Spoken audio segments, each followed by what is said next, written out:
ভাইরে, পর্তুগালের খেলা দেখে যতটা না আফসোস হচ্ছে তার চেয়েও বেশি কষ্ট হচ্ছে ক্রিস্টিয়ানো রোনালদোকে নিয়ে। একসময় এই পাগলা ঘোড়া পুরো মাঠ কাঁপিয়ে বেড়াতো, আর আজ সেই মানুষটাকেই মাঠের এক কোণে অসহায়ের মতো দাঁড়িয়ে থাকতে দেখা যায়। একসময় মেসি নাকি রোনালদো কে সেরা, এই প্রশ্ন নিয়ে ঘন্টার পর ঘন্টা তর্ক চলত, অথচ আজ সেই মানুষটি সবার ট্রোলের শিকার। কেউ বলছে গোলপোস্ট ছোট ছিল বলে রোনালদো গোল করতে পারেনি, কেউ আবার বলছে যে ফুটবল দিয়ে খেলা হয়েছে সেটি রোনালদোর ছিল বলেই তাকে দলে নেওয়া হয়েছে।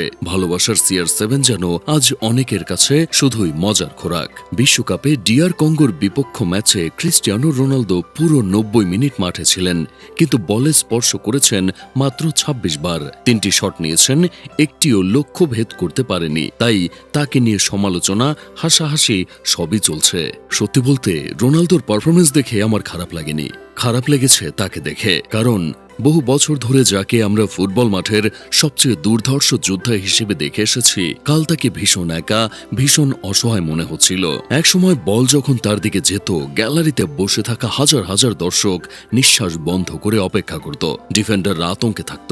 সতীর্থরা জানত সুযোগটা যদি রোনালদোর কাছে পৌঁছে দেওয়া যায় তাহলে অসম্ভবও সম্ভব হয়ে যেতে পারে। সেই মানুষকেই কাল মনে হচ্ছিল মাঠের ভেতরে কোথাও হারিয়ে গেছেন। তিনি দৌড়াচ্ছেন, জায়গা তৈরি করছেন, হাত তুলে বল চাইছেন, কিন্তু বল যেন তার কাছেই পৌঁছাচ্ছে না। পুরো বিশ্ব দেখেছে পর্তুগাল মাঠে 11 জন খেলোয়াড় নিয়ে খেললেও আমার মনে হয়েছে তারা যেন 10 জন নিয়ে খেলছে। রোনালদোকে যেন অনেকেই দুধভাত মনে করেছে, যেন তার কাছে বল দেওয়া মানেই সুযোগ নষ্ট করা। অথচ আর্জেন্টিনার দিকে তাকান, এখনো দলের প্রত্যেকটা খেলোয়াড় মেসির জন্য খেলে। বলটা মেসির পায়ে দেখলেই যেন তারা নিশ্চিন্ত হয়। দরকার হলে নিজের সুযোগ ছেড়েও মেসির জন্য সুযোগ তৈরি করে দেয়, কারণ তাদের কাছে মেসি শুধু একজন ফুটবলার নন, তিনি দলের প্রাণ, অনুপ্রেরণা ও নেতা। মেসির প্রতি তাদের ভালোবাসা ও সম্মান অন্য মাত্রার। রোনালদো হয়তো পুরো বিশ্বের ভালোবাসা অর্জন করতে পেরেছেন, কিন্তু নিজের দলের ভেতরে সেই একই মাত্রার ভালোবাসা তৈরি করতে পারেননি। নিজের দলের মধ্যে যেন তিনি অবহেলার শিকার,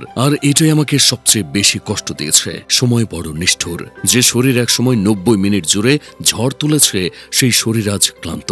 যে পা এক সময় ডিফেন্ডারদের পেছনে ফেলে বিদ্যুৎ গতিতে ছুটত, সেই পায়ের গতি আজ আর আগের মতো নেই। প্রকৃতির এই নিয়ম থেকে কেউ মুক্ত নয়, রোনালদো নন। ম্যাচ শেষে ক্যামেরা যখন রোনালদোর মুখের দিকে গেল, সেখানে কোনো রাগ ছিল না, কোনো নাটকীয়তা ছিল না, ছিল শুধু এক ধরনের নীরবতা। এমন এক নীরবতা যা হয়তো কেবল তার মতো কিংবদন্তিরাই অনুভব করতে পারেন।